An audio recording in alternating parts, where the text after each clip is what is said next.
Equational division क्या है, reductional division क्या है। आज रियल में हम लोग माइटोसिस पढ़ने वाले। हाँ, आज जो क्लास होगा वो रियल माइटोसिस पे होगा, ठीक है। ध्यान से देखो, हमें लगता है बेटा कि जो सेल डिवीजन है, जो माइटोसिस है, बहुत ही आसान सा प्रोसेस है, बस सेल डिवाइड करिए। नहीं, एनसीईआरटी का वर्ड है बच्चा कि मान लो बच्चा ये आपका सेल है, ध्यान से सुनना, ये बच्चा आपका सेल है और ये व्हाइट वाला बेटा न्यूक्लियस है।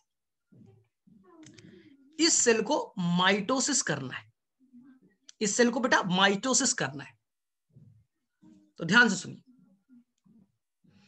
इस सेल को अगर बच्चा डिवाइड करना है तो इस सेल को पहले बेटा प्रिपरेशन करना पड़ेगा।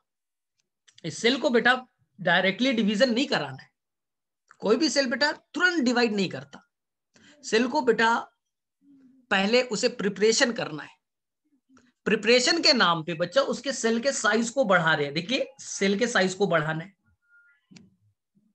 हाँ, अंदर में जो बच्चा डीएनए होंगे, डीएनए क्या होते हैं अभी हम लोग डिटेल से करेंगे। जो अंदर में बच्चा उसका जेनेटिक मटेरियल है डीएनए, उसे डबल करना है, उसे बेटा डबल करना है,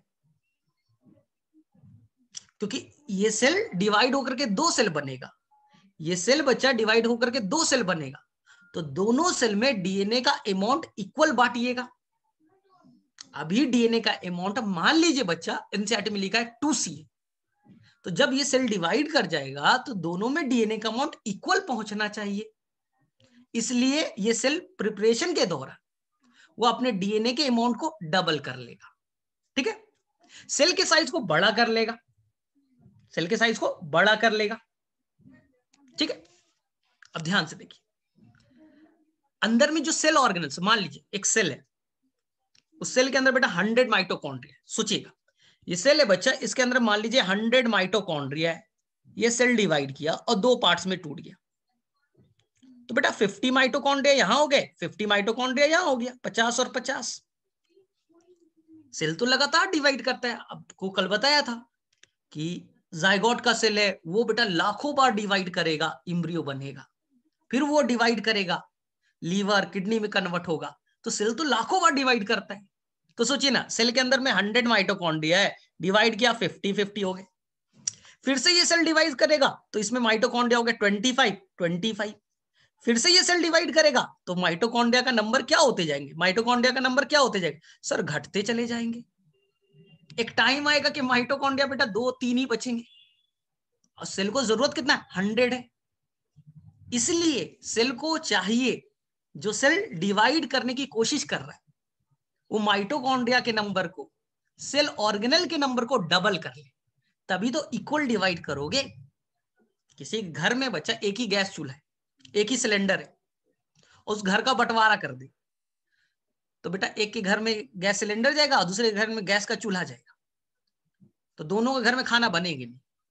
इसलिए समझदारी किसमें, दो भाइयों में बंटवारा करना है तो आप क्या करो, गैस सिलेंडर भी डबल कर लो, गैस चूल्हा भी डबल कर लो, कि जब दो भाइयों का बंटवारा हो तो दोनों को बेटा चूल्हा और गैस सिलेंडर दोनों को मिल सके ना।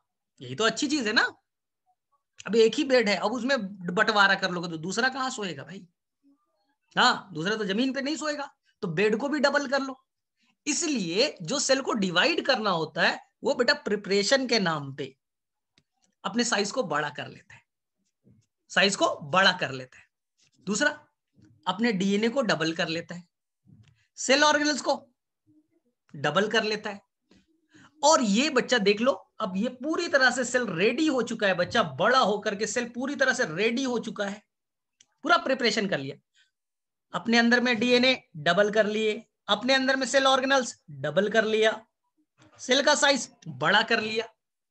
अब वो सेल बच्चा अब माइटोसिस में जाएगा। तो यहां से यहां बच्चा उसका केवल तैयारी चल रहा था, याद रखिएगा, यहां से यहां ये सेल बेटा केवल तैयारी चल रहा था, इसका नाम है इंटरफेस। अभी सेल केवल बेटा तैयारी कर रहा था, नाम है बच्चा इंटरफेस। इसी को हम लोग कहते हैं आई फेज, जिसमें केवल आप तैयारी करते हो, तैयारी कर रहे हो। आपके सेल को बेटा डिवाइड होने में जो सेल साइकिल है, साइकिल बनाएंगे, उसमें 24 घंटे लगेंगे। आपके एक सेल को तैयारी करना है, फिर आपको सेल डिवाइड होगा, तो बेटा उसमें टोटल टाइम कितना लग जाएगा, सेल साइकिल में पूरा टाइम कितना लगेगा सर, 24 घंटे।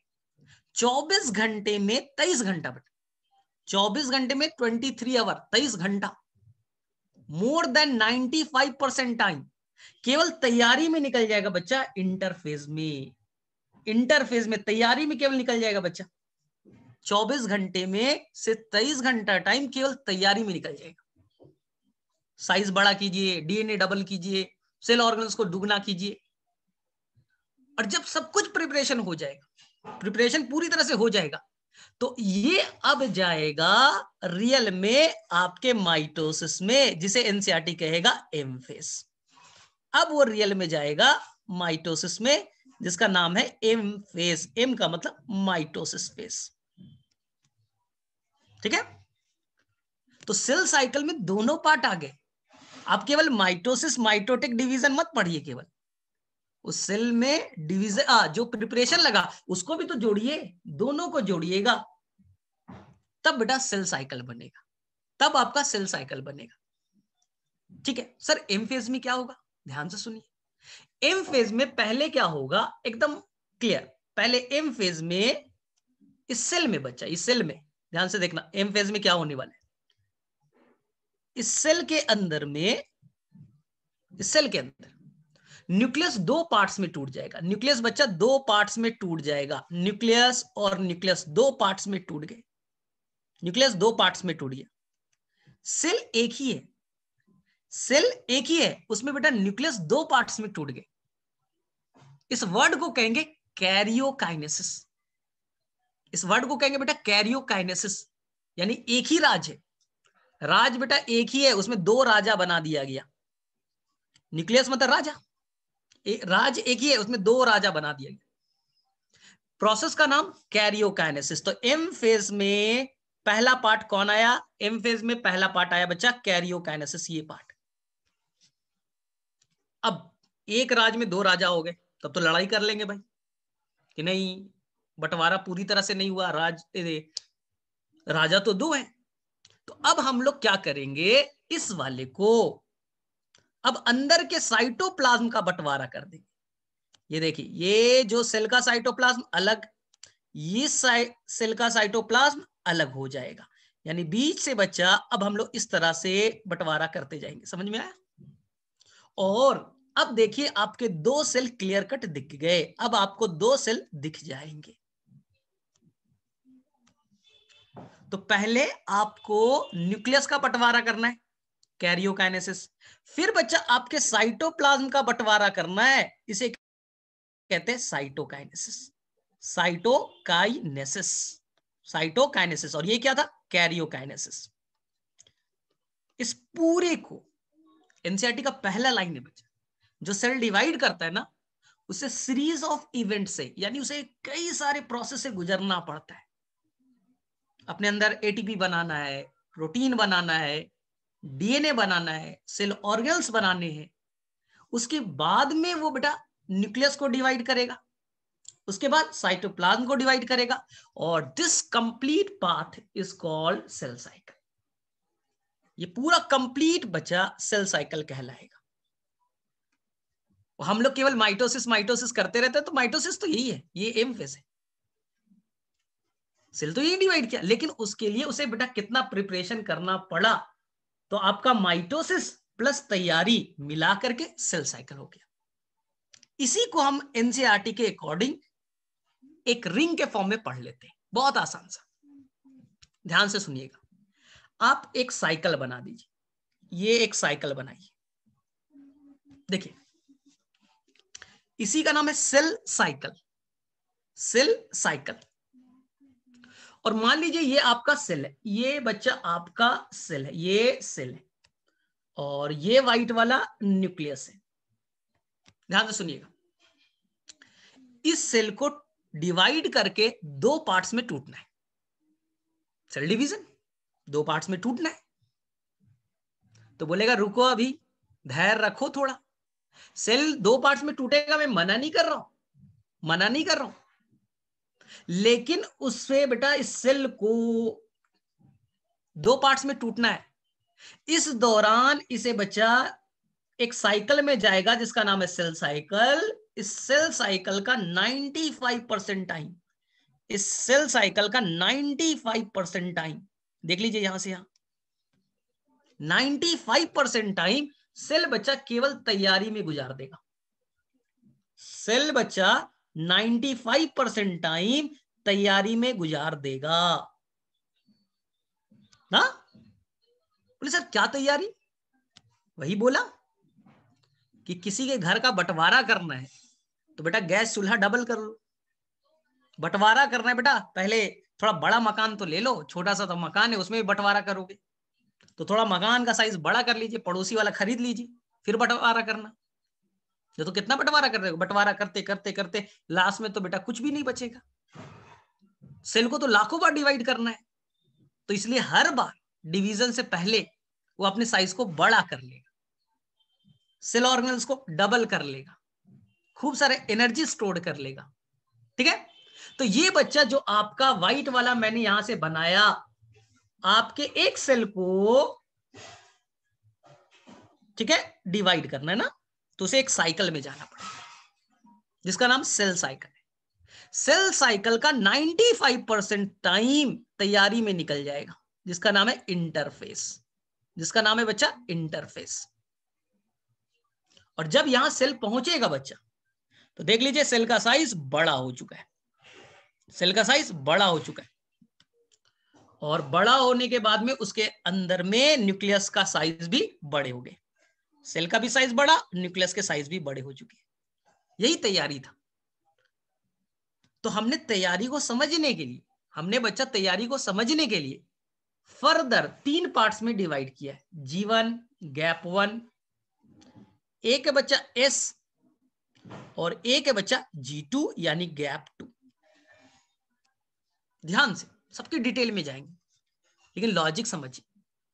आपके लिए इंपॉर्टेंट बेटा एस फेज, आपके लिए इंपॉर्टेंट बेटा एस फेज सिंथेसिस, यानी यहां पर डीएनए बनेगा, डीएनए केवल और केवल एस फेज में बनेगा, इसलिए सिंथेसिस, डीएनए जो डबल होगा वो केवल और केवल एस फेज में होगा। जीवन में सेल के साइज को बड़ा करेंगे, सेल ऑर्गेनल्स को डबल करेंगे, एटीपी बनाएंगे, प्रोटीन बनाएंगे। G2 में वही काम होगा, प्रोटीन बनाएंगे, ठीक है, एटीपी बनाएंगे, एंजाइम्स बनाएंगे, ये सब बनाएंगे। क्योंकि रियल में सेल डिवाइड करेगा बच्चा, जो आपका ध्यान से सुनिएगा, ग्रीन वाले पार्ट को देखिएगा, रियल में सेल बच्चा यहां से यहां डिवाइड करेगा जिसे आप कहते हो एम फेज। ये बच्चा एम फेज है। कितना परसेंट टाइम सेल साइकिल का? Less than 5%। इसमें 5% से भी कम ही टाइम लगेगा, यानी कि पूरे सेल साइकिल 24 घंटे का, 23 घंटा से ज्यादा तैयारी में, केवल बेटा 1 घंटा से भी कम में रियल में सेल माइटोसिस कर लेगा, डिवाइड कर जाएगा। सर कैसे करेगा? तो हमने बच्चा उसे समझने के लिए फिर से 2 पार्ट्स में डिवाइड किया। एम फेज को, ये रेड वाला बच्चा जो मैंने ग्रीन कलर का बनाया था, ये एम फेज था, ये एम फेज था। रियल में एम फेज, माइटोसिस फेज। हमने वहां पास उसे 2 पार्ट्स में तोड़ा। पहला, जो सेल है वो बेटा एक ही रहेगा, न्यूक्लियस डबल हो जाएंगे। तो यहां से यहां, व्हाइट वाले को देखो, यहां से यहां, यहां से यहां न्यूक्लियस बच्चा डबल हो जाएगा, इसी का नाम है कैरियोकाइनेसिस, इसी का नाम है बच्चा कैरियोकाइनेसिस। सेल एक ही रहेगा, उसमें 2 न्यूक्लियस बन जाएंगे, यानी कि ये व्हाइट वाला पार्ट है कैरियोकाइनेसिस। और उसके बाद देखिए ब्लू वाला, यहां से यहां बच्चा साइटोप्लाज्म 2 पार्ट्स में टूट जाएगा, ये है साइटोकाइनेसिस, साइटोकाइनेसिस। ठीक है, कोई गड़बड़ नहीं। एनसीईआरटी में सबसे इंपॉर्टेंट जो एम फेज है बच्चा, एम फेज में सबसे ज्यादा ड्रामेटिक फेज है, यहां बहुत ड्रामा चलेगा। न्यूक्लियस टूटेगा, फिर साइटोप्लाज्म टूटेंगे, सबसे ज्यादा बच्चा आपका ड्रामा दिखेंगे एम फेज के कैरियोकाइनेसिस में, बहुत सारे इसमें चेंजेस आएंगे। तो हमने समझने के लिए, बहुत ड्रामा चल रहा है तो हम ड्रामा को अच्छे से समझें, इसलिए हम कैरियोकाइनेसिस को 4 पार्ट्स में फिर तोड़ देंगे। प्रोफेज, मेटाफेज, एनाफेज और telophase. Anaphase and the telophase. ना फर्दर मैंने कैरियोकाइनेसिस को, उसमें सबसे ज्यादा चेंजेस दिखेगा, कभी न्यूक्लियर मेम्ब्रेन बनेगा, कभी टूटेगा, कभी क्रोमोसोम स्प्लिट हो जाएंगे, कंडेंस होगा, ये सब बहुत सारी चीजें होंगी। इसलिए उसे समझने के लिए हमने कैरियोकाइनेसिस को प्रोफेज, मेटाफेज, एनाफेज और टीलोफेज में डिवाइड कर दिया। हो गया बच्चा, हो गया। तो कहीं पर कोई कंफ्यूजन क्रिएट नहीं करना है। तो इस बार आंसर आपको करना है ना, इस बार आंसर आपको करना है। एक कहानी से सुना देता हूं, एक कहानी से आपको सिखाता हूं। मान लो आपके मामा जी ने फोन किया मम्मी को कि मैं संडे को आ रहा हूं, संडे को शाम 9 बजे आऊंगा डिनर के लिए। याद रखना बेटा, किसने फोन किया? मामा जी ने। चाचा जी ने नहीं किया। चाचा जी करेंगे, कोई रिस्पॉन्स नहीं, मम्मी कोई रिस्पॉन्स नहीं देंगे। चाचा जी आ रहे, ठीक, मामा जी आ रहे, समझो उनके लिए बड़ा इंपॉर्टेंट है। मामा जी आ रहे, बहुत इंपॉर्टेंट है। तो तुम्हारी मम्मी बचा, मामा जी तो आएंगे आधे घंटे, डिनर करेंगे, चले जाएंगे। क्या मम्मी बेटा सुबह से उठ करके तैयारी में नहीं लग जाएगी? ये बनाना है, वो मंगाना है, फल मंगाना है, इतने सारे काम करने। तो आपकी मम्मी बेटा प्रिपरेशन सुबह से स्टार्ट कर देगी। मामा तो आपके बेटा आधे घंटे में चले जाएंगे खा करके, लेकिन बेटा तैयारी को नहीं जोड़ोगे। तुम बेटा नीट का एग्जाम तो 3 ही घंटे के लिए देने वाले हो, नीट का एग्जाम 3 घंटे में खत्म हो जाएगा। क्या बेटा तैयारी नहीं किया था तुमने? सालों भर तैयारी तो किए थे ना। तो मैक्सिमम टाइम कहाँ गया? प्रिपरेशन में। और प्रिपरेशन अच्छा है तो बेटा आपका एग्जाम भी अच्छा जाएगा। इसलिए सेल को भी यही प्रिपरेशन करना है। और सेल बच्चा लगातार डिवाइड हो रहा है, इसलिए साइकिल के मैनर में एक सेल डिवाइड किया, 2 सेल, फिर से वो सेल डिवाइड करेगा। तो ये साइकिल लगातार चलते जाएगा, इसलिए नाम पड़ा सेल साइकिल। वो सेल रुकेगा नहीं, एक सेल से 2 सेल बने, फिर ये सेल प्रिपरेशन किया, बड़ा हुआ, फिर से डिवाइड करेगा, फिर से ये सेल प्रिपरेशन करेगा, बड़ा होगा, फिर से डिवाइड करेगा। तो ये तो बेटा लगातार चल रहा है, ये तो लगातार चल रहा है, रुक नहीं रहा है। सेल लगातार ऐसा काम करते जा रहा है, इसलिए इसका नाम पड़ा साइकिल। साइकिल मतलब लगातार चलते जाए, तभी तो बेटा एक सेल से लाखों सेल अभी बनने वाले। तो ध्यान से देखिए, तो मैंने क्या किया, आपको बताया कि सेल साइकिल में कितना टाइम लगेगा। तो सेल साइकिल में टाइम बच्चा सेल टू सेल डिपेंड करता है, ऑर्गेनिज्म टू ऑर्गेनिज्म, एक minute, organism to organism depend करता है। लेकिन आपको ह्यूमन सेल के बारे में मैंने थोड़ा सा बताया था, ह्यूमन सेल के बारे में थोड़ा सा बताया था कि ह्यूमन सेल के अंदर में एवरेज टाइम लगेगा बेटा 24 आवर, 24 घंटा। ये क्वेश्चन आ चुका है। हाँ, अब 24 घंटे में क्या करोगे? ये सेल, ये बेटा सेल है, और ये क्या है? न्यूक्लियस है। मामा जी संडे को शाम में आने वाले, रात में 8 बजे। लेकिन तुम्हारा तैयारी, तुम्हारी मम्मी की तैयारी तो सुबह से चल गई। सुबह से उठना है, झाड़ू देना है, सफाई करना है, खाना भी बनाना है, पकवान भी बनाना है। तो ये बच्चा, ये सेल तैयारी में लग चुका है। यहां से सेल को पता चल गया मुझे डिवाइड करना है, तो ये बच्चा तैयारी में लग चुका है, लग चुका है 95% टाइम। जिस तरह से मामा जी तो आधे घंटे के लिए आएंगे, लेकिन तैयारी 23 आवर। मामा जी आए, खाए, गए, लेकिन तैयारी, तैयारी में तो ज्यादा टाइम लगेगा। तुम्हारा एग्जाम, नीट का एग्जाम 3 घंटे का है, तैयारी बोले सर साल भर तैयारी लगी, किसी किसी का 2 साल लग जाता है सर, और एग्जाम तो बस 3 ही घंटे का। तो समझो, एग्जाम का नाम एम फेस है और तैयारी का नाम है इंटरफेस। तो यहां देखिए, सेल को तैयारी करते करते अपने सेल के साइज को बड़ा कर लिया, न्यूक्लियस को बड़ा कर लिया, अंदर में ढेर सारे प्रोटीन बना लिए, डीएनए डबल कर लिया, सेल ऑर्गेनल्स डबल कर लिए, क्योंकि अब डिवीजन इसे करना है। तो यहां से यहां सेल ने बेटा केवल तैयारी की है, सेल ने बच्चा केवल तैयारी की है। तो बताइएगा इस पार्ट को क्या कहेंगे? ये बच्चा जो रेड वाला मैंने बनाया 95% से ज्यादा टाइम इस सेल साइकिल का निकल गया तैयारी में। तैयारी का नाम प्रिपरेटरी फेस या इंटरफेस, शॉर्ट फॉर्म में आई फेस, शॉर्ट फॉर्म में आई फेस कहेंगे। इंटरफेस उसी को प्रिपरेटरी फेस कहेंगे। तो मम्मी ने तैयारी के नाम पे क्या किया? तो मम्मी ने तैयारी के नाम पे सुबह में उठा, झाड़ू वाड़ू मारा, जीवन गैप 1 हो गया। तैयारी बहुत तरह का होता है ना सर। उसके बाद में मम्मी पकवान बनाएगी अलग अलग तरह का, मामा जी आ रहे हैं। तो बेटा एस मतलब वही सुन लो, सिंथेसिस, बनाना। अलग अलग तरह का खाना बना रहे हो भाई, अलग अलग तरह का खाना बनाया जा रहा है, सिंथेसिस। ठीक है। उसके बाद में फिर बच्चा अपने और भी काम होंगे, बेडशीट चेंज करना, ये करना है, वो करना है ना। तो वो हो गया बेटा फाइनल वाला G2। सुबह में क्या करते हो? कोई तुम्हारे घर में गेस्ट आता, क्या करते हो? ऐसे ही आ जाते हो क्या?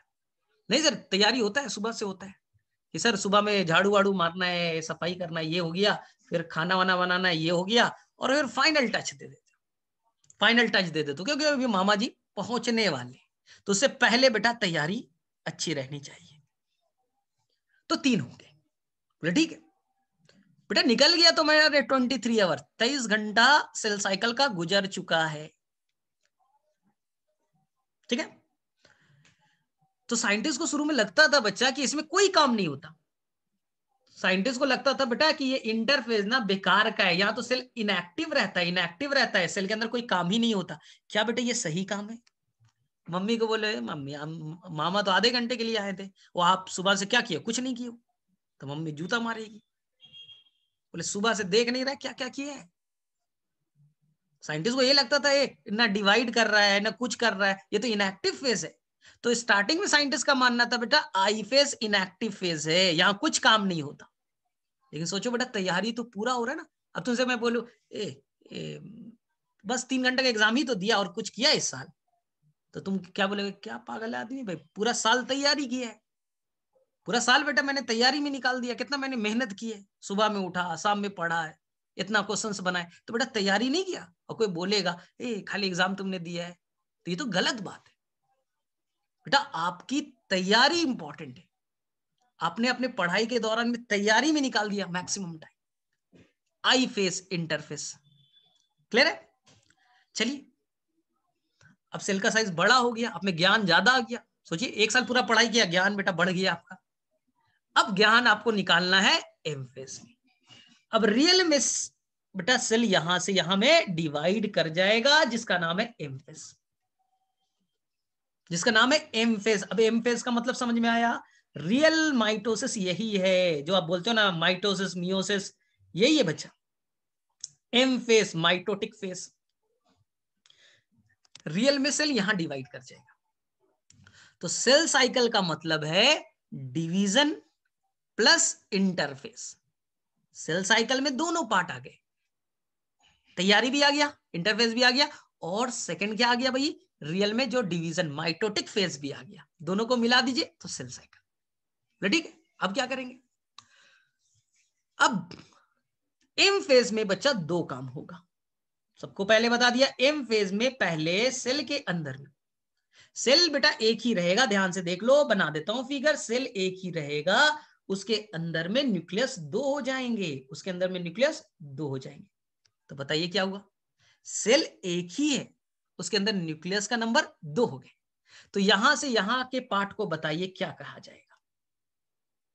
सेल एक ही है, न्यूक्लियस का नंबर 2 हो गए। सर कैरियोकाइनेसिस, कैरियो का मतलब न्यूक्लियस, न्यूक्लियस 2 पार्ट्स में टूट गया, न्यूक्लियस 2 पार्ट में टूट गया, कैरियोकाइनेसिस।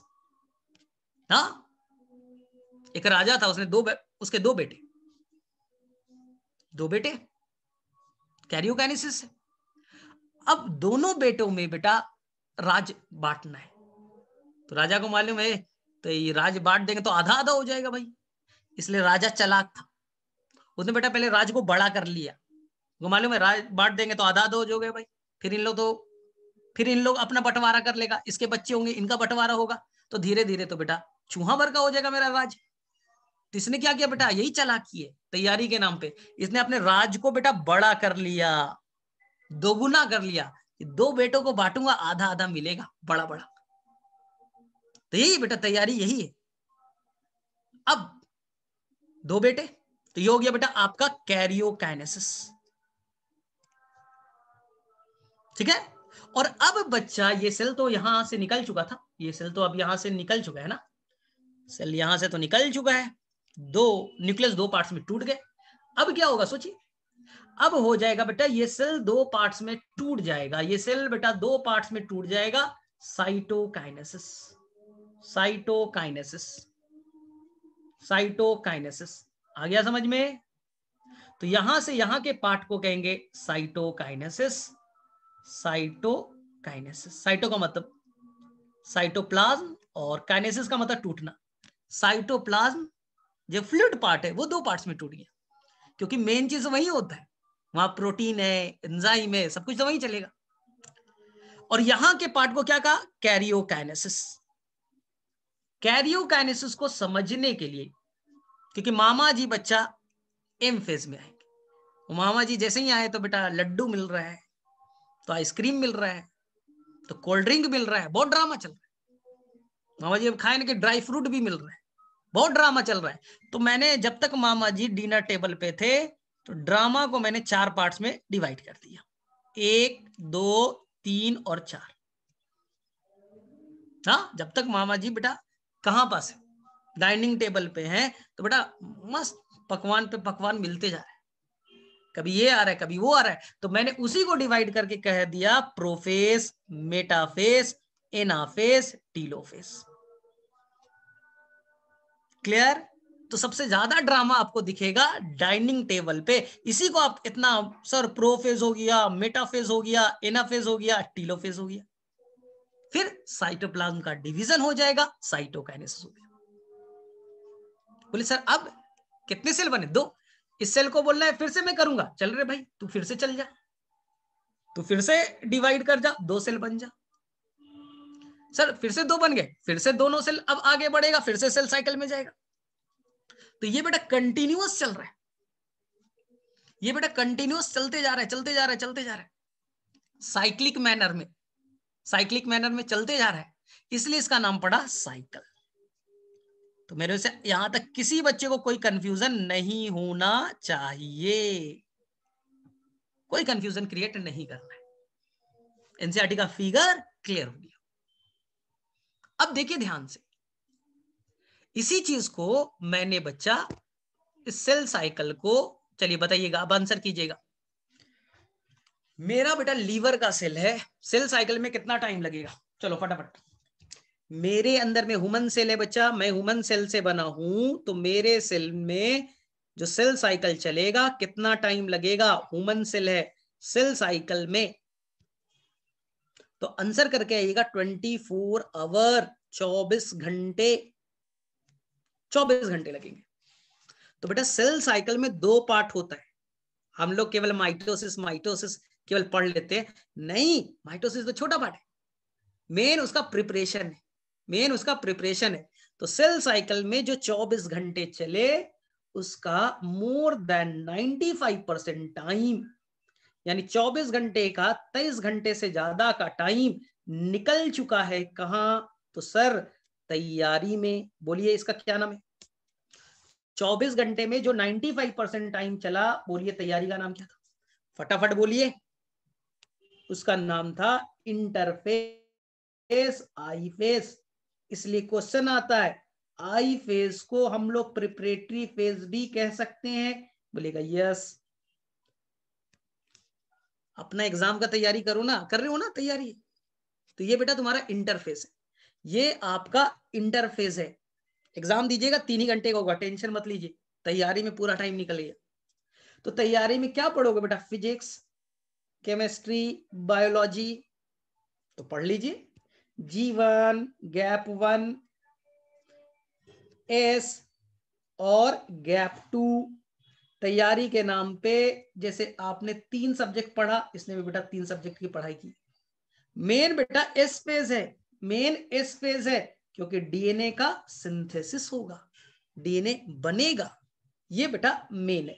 इसके बाद जो होगा गैप 2, पहले होगा गैप 1, बीच में एस पहला, एस से पहले कौन है गैप, एस से बाद में कौन है गैप, तो वो गैप 1 गैप 2 के नाम से जाना जाएगा। ठीक है, अब देखिए तो रियल में सेल जो डिवाइड करेगा वो है बच्चा आपका एम फेज में, रियल में सेल एम फेज में डिवाइड करने वाला है।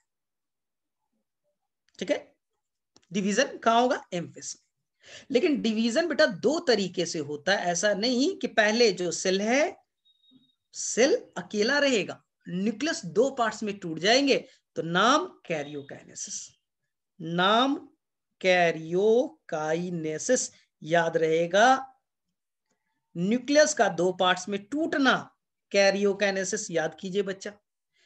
अभी तक सेल छोटू मोटू था, सेल बेटा बड़ा हो गया इंटरफेस, अब इसके अंदर के न्यूक्लियस 2 पार्ट्स में टूट गए कैरियोकाइनेसिस। तो ये बच्चा ये कैरियोकाइनेसिस जो हो रहा है इसके अंदर बहुत सारे ड्रामा चलने वाले, इसलिए मैंने उसे कर दिया प्रोफेज, मेटाफेज, एनाफेज और टीलोफेज। सबसे लंबा टाइम प्रोफेज में लगेगा, सबसे लंबा टाइम कहां बच्चा प्रोफेज में, सबसे छोटा टाइम एनाफेज, सबसे शॉर्टेस्ट टाइम एनाफेज। ठीक है, मेटाफेज में क्रोमोसोम बेटा एकदम क्लियर दिखेगा, एकदम क्लियर दिखता है साइंटिस्ट लोगों को माइक्रोस्कोप में।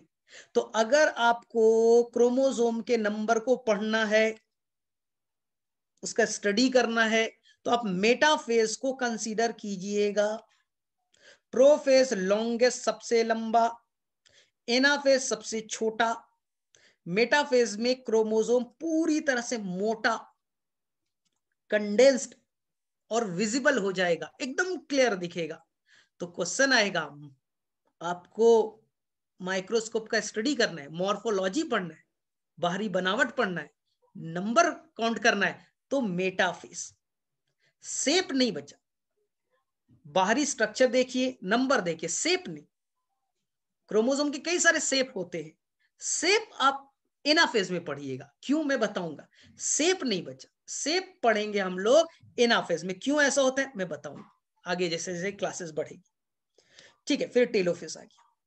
चलिए अब क्या आएगा कैरियोकाइनेसिस के बाद, सी के साइटोकाइनेसिस। आपको समझ में आ रहा है साइटोकाइनेसिस क्या होता है? बोले सर कुछ नहीं होगा, सेल के अंदर में 2 न्यूक्लियस बन चुके हैं ना, तो सेल देखो ऐसे करेगा अंदर के तरफ, फ्लेक्सिबल तो सेल है, प्लाज्मा मेम्ब्रेन अंदर की तरफ धस जाएगा, धसते जाएगा, और एक टाइम आएगा कि पूरी तरह से साइटोप्लाज्म टूट जाएगा। और सर 2 सेल बन गए, देख लो 2 सेल बन गए, 2 सेल बन गए, तो नाम साइटोकाइनेसिस, नाम साइटोकाइनेसिस हो गया, 2 सेल बन गए साइटोकाइनेसिस हो गया। लेकिन एनिमल्स के अंदर में बच्चा तरीका अलग होगा, प्लांट्स में तरीके अलग होंगे। सर क्यों? प्लांट्स के अंदर में बेटा एक बहुत ही हार्ड सेल वॉल है, न्यूक्लियस तो 2 पार्ट्स में टूट गए, लेकिन उनके अंदर बेटा सेल वॉल है, और सेल वॉल को अंदर की तरफ थोड़ी ना तुम धसा दोगे, सेल वॉल को अंदर की तरफ थोड़ी ना कॉन्स्ट्रिक्ट कर दोगे यार। अगर एनिमल सेल है, सेल वॉल होता नहीं है, तो प्लाज्मा मेम्ब्रेन अंदर की तरफ धसते जाएगा, और एक टाइम आएगा कि दोनों के साइटोप्लाज्म टूट जाएंगे। तो प्लांट सेल में हम लोग कुछ बच्चा ऐसा प्लेट बनाएंगे, और प्लेट बना करके ये 2 पार्ट्स में तोड़ देंगे, सेल प्लेट बना करके होता है। तो प्लांट में तरीका थोड़ा अलग होगा, सेल प्लेट बना करके करेंगे, और एनिमल्स के अंदर में, एनिमल्स के अंदर में अंदर के तरफ बेटा फर्रो, अंदर के तरफ धसते चला जाएगा, इसी को क्लीवेज फॉर्मेशन या फर्रो फॉर्मेशन कहेंगे। ठीक है, कैसे होगा हम लोग डिटेल से आगे पढ़ाई करेंगे। तो मेरे में से यहां तक किसी बच्चे को कोई कंफ्यूजन नहीं है, एकदम नहीं होना चाहिए। एकदम सोचिए, कोई सेल है, उसके अंदर कैसे कैसे चीजें आगे बढ़ेगी, कहीं कोई कंफ्यूजन नहीं होना चाहिए। चलो फटाफट, तो यहां तक किसे किसे क्लियर हो गया सेल साइकिल की कहानी, इंट्रोडक्शन? चलो फटाफट सभी बच्चे बताइए किस किस बच्चे को सेल साइकिल का इंट्रोडक्शन समझ में आ गया कि प्रिपरेशन क्या होता है, एम फेज क्या होता है, कैरियोकाइनेसिस क्या होता है, साइटोकाइनेसिस क्या होता है। ये चीजें बहुत अच्छे से समझ में आनी चाहिए। चलिए ठीक है। अब बच्चा लोग ये तो तुम्हें आता है, तुम्हें कंफ्यूजन ये होता है सर ये C2C ये कैसे होता है सर। तो हम लोग एक ही फिगर बनाएंगे बच्चा, और पूरा माइटोसिस का 99% चीजें समझ में आ जाएगी। कहानी तो कल बताऊं, लेकिन एक ही बार में आपके दिमाग में बेटा ये मैं एडजस्ट करूं कि अगर सेल के अंदर में देख लो बच्चा, अगर सेल के अंदर में 8 क्रोमोसोम है, 2n इज द 8 है, मान लो सेल के अंदर में टोटल क्रोमोसोम कितने, 8। इस सेल को क्या करना है, माइटोसिस करना है। तैयारी वारी किया, ठीक है। और सेल बेटा डिवाइड होकर के 2 पार्ट्स बने, और दोनों में क्रोमोसोम का नंबर 8 होंगे, 2n इज द 8 होगा, 2n इज द 8 होगा। हम यही पढ़ने वाले। सर कैसे, सर कैसे सर, इसके अंदर में 8 क्रोमोसोम थे, इससे एक डॉटर सेल बना, एक डॉटर सेल बने, एक सेल से 2 सेल बन गया। ये सर मेरा पेरेंट सेल था, ये बेटा मेरा डॉटर सेल थे, 2 बने।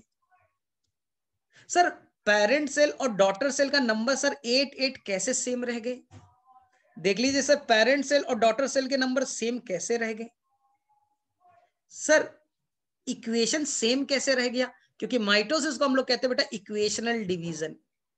जो पेरेंट सेल के अंदर में नंबर जितना था 2n थे, बाद में डिवाइड होने के बाद भी 2n ही रहेगा। इस चीज को बहुत अच्छे से सीखना है, इस चीज को बेटा बहुत अच्छे से सीखना है। तुम्हें वर्ड आएगा कि पहले डीएनए का अमाउंट 2C था, जब डिवाइड हो जाएगा तो इस सेल में भी बेटा 2C बचेंगे, इस सेल में भी 2C बचेगा। अब बोलोगे सर कैसे, सर कैसे, तो इस चीज को बच्चा बहुत अच्छे से सीखना है कि 2C से पहले 4C हो जाएगा, 4C हो जाएंगे, डीएनए 4C हो जाएगा, फिर 2C और 2C बढ़ जाएंगे। जो क्रोमोसोम बच्चा 2n था उसे बेटा 4n कर दिया जाएगा, 4n कर दिया जाएगा, फिर 2n 2n में डिवाइड कर देंगे। जो क्रोमोसोम बेटा 8 है, 8 क्रोमोसोम है, उसको 16 कर दिया जाएगा, 16 कर देंगे। माइटोसिस के दौरान क्रोमोसोम का नंबर डबल कर देंगे, फिर 8 और 8 को डिवाइड करके बांट देंगे। तो आपको बहुत फोकस रखना है कि कहां क्रोमोसोम नंबर डबल हो गया, कहां डीएनए डबल हो गए, कहां पर डिवीजन हो गया। तो आपको हर लाइन को, एक एक पॉइंट को बहुत ही ध्यान से सीखना है। अगर बच्चा आपको माइटोसिस समझ में नहीं आया ना, तो मियोसिस 100% गारंटी है कि मियोसिस तो बहुत खतरनाक है, मियोसिस बेटा बहुत खतरनाक है। तो माइटोसिस जिन्हें समझ में आ गया, मियोसिस उनके लिए बच्चों का खेल हो जाएगा, और मेन मियोसिस ही पढ़ना है। और बच्चा इस साल इससे 4 क्वेश्चन आए, cell cycle and cell division से नीट 2020 में 4 क्वेश्चन आ चुके, यानी बड़ा इंपॉर्टेंट है। देख लेना, आपने दिया भी होगा एग्जाम, ठीक है। अब देखिए, अब हम लोग माइटोसिस का एक सिंपल दिमाग में समझने के लिए एकदम सिंपल बच्चा एक डायग्राम बनाते और बहुत ही ध्यान से पढ़ते ना, तो एकदम कंसंट्रेट हो जाइए। अभी बेटा 10 से 15 मिनट का एक कहानी बताऊंगा, और ये पूरा माइटोसिस और मियोसिस को समझने में बेटा हेल्प करेगा। हाँ, तो मैं भी एकदम कंसंट्रेट हूं, तुम भी बेटा एकदम कंसंट्रेट हो जाओ, तो हमेशा के लिए माइटोसिस समझ में आ जाएगा। चलिए देखिए ध्यान से, मान लीजिए बच्चा ये एक मेल गैमेट से स्पर्म है, ध्यान से एकदम, लॉजिकल। मैंने बोला, थोड़ा छोटा बनाता हूं, मैंने बोला बेटा ये एक मेल गैमेट्स है, ये स्पर्म है, ठीक, और ये बच्चा फीमेल गैमेट से ओवम है, ये फीमेल गैमेट ओवम, और ये मेल गैमेट बेटा स्पर्म है। चीजों को बहुत ध्यान से सीखिएगा। जैसे मेरे स्पर्म में बेटा 23 क्रोमोसोम है, तो 23 बनाना थोड़ा डिफिकल्ट हो जाएगा। मैं चाहता तो बेटा 23 बनाता तो ह्यूमन बीइंग वाला और आसानी से समझ में आता, लेकिन थोड़ा लेंदी हो जाएगा। तो मैंने मान लिया बच्चा कि एक स्पर्म है, उसके अंदर में 4 क्रोमोसोम है, 1 मिनट, उसके अंदर में 4 क्रोमोसोम है। ये बेटा chromosome number 1, chromosome number 2, chromosome number 3 और क्रोमोसोम नंबर 4, 4 क्रोमोसोम है, ठीक। और ये बच्चा ओवम के अंदर में भी 4 क्रोमोसोम, 1, 2, 3 और 4। क्लियर है? स्पर्म में 4 क्रोमोसोम, ओवम में 4 क्रोमोसोम। जितने भी क्रोमोसोम है बच्चा स्पर्म में, उसे 1 सेट कहते हैं। The total number of chromosome present in sperm is called 1 set ना। जैसे इंडियन टीम क्रिकेट खेलने के लिए उतरी, कितना प्लेयर था? 11 प्लेयर, तो मैंने बोला 1 सेट है ना। ऑस्ट्रेलिया की टीम उतरी, उसके बाद भी 11 प्लेयर थे, उसे मैंने कह दिया 1 सेट ना। तो स्पर्म के अंदर में जितने क्रोमोसोम है उसको आप मान लीजिए बेटा 1 सेट। इसी को मैंने कहा 1 सेट ऑफ क्रोमोसोम। 1 सेट को आप एन कहते हैं, और एन में एक सेट में कितने क्रोमोसोम है? 4। अब समझ में आया? एन का मतलब समझ में आया? एक सेट को 1 एन कहते हैं। तो एक सेट में कितने क्रोमोसोम है? 4। अगर ह्यूमन बीइंग का लेते स्पर्म में, तो बोले सर स्पर्म में जितने क्रोमोसोम होते हैं उसको 1 सेट आपने कहा था। स्पर्म के अंदर जितने क्रोमोसोम 1 सेट का, तो 1 सेट में कितने क्रोमोसोम है सर? 23। बस यही तो मैं बोल रहा हूं। इंडियन क्रिकेट टीम में 1 सेट में कितने क्रोमोसोम है, कितने प्लेयर है? तो बोले सर 11 प्लेयर है, तो एन इज द 4 हो गया। कोई कंफ्यूजन नहीं। इसी को हैप्लॉइड आप कहते हो, एन है तो हैप्लॉइड होगा। अब जो मैं बोलूंगा वो बेटा गांठ बांध लेना। इस क्रोमोसोम के अंदर बच्चा लोग, इस क्रोमोसोम के अंदर में हरा वाला ये बेटा डीएनए, ये बेटा DNA, DNA, DNA, DNA, DNA, ठीक है, डीएनए। अब आपको क्या करना है? इस क्रोमोसोम के सारे डीएनए को निकालना है। इस क्रोमोसोम के सारे डीएनए को निकालिए और तराजू पे रख दीजिए, तौलिए उसे। स्पर्म के अंदर में जितने डीएनए निकाल करके उसका वेट कर दीजिए, तौल दीजिए। जितना वेट आएगा बच्चा उसी को कहते हैं 1C। अमाउंट ऑफ डीएनए को आप सी कहते हैं। आप समझ में? 1C का मतलब क्या? Amount of DNA. डीएनए के अमाउंट कितना है उसको सी से रिप्रेजेंट करेंगे। तो स्पर्म में जितना डीएनए था उसे 1C कहेंगे। तो सी वैल्यू बेटा क्लियर होगी आपका। अमाउंट ऑफ डीएनए को सी कहते हैं, और N number of chromosome. Quantity को, नंबर कितना है उसको एन से कीजिएगा। कितने सेट है? 1 सेट है, 2 है, 3 है? सर 1 सेट है, स्पर्म में 1 सेट है, हो गया। चलिए ओवम में आइए। ओवम में भी बच्चा जितने क्रोमोसोम है, फिर से बोल रहा हूं, ओवम फीमेल गैमेट्स, जितने क्रोमोसोम है उसे 1 सेट कह दीजिए, 1 सेट कह दीजिए। 1 सेट है तो आंख बंद कीजिए, एन लिख दीजिए। अगर ठीक है 1 सेट कह दीजिए, SET सेट। एन कितना नंबर है क्रोमोसोम? 4, हो गया। अमाउंट बताइए, गैमेट्स में जितना भी डीएनए का अमाउंट होगा, ये बेटा हरा वाला डीएनए, डीएनए क्रोमोसोम के अंदर डीएनए, डीएनए का अमाउंट को सी कहते हैं। तो इसे ओवम के अंदर में जितने डीएनए के अमाउंट है उसी को मैंने 1C कह दिया, 1C कह दिया। तो स्पर्म में 1C, ओवम में 1C। स्पर्म में 1 सेट है क्रोमोसोम का, ओवम में 1 सेट है।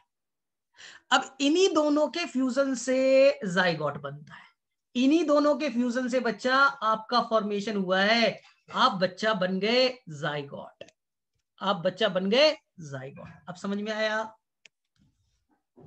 स्पर्म और ओवम के फ्यूजन से आप बनते हो।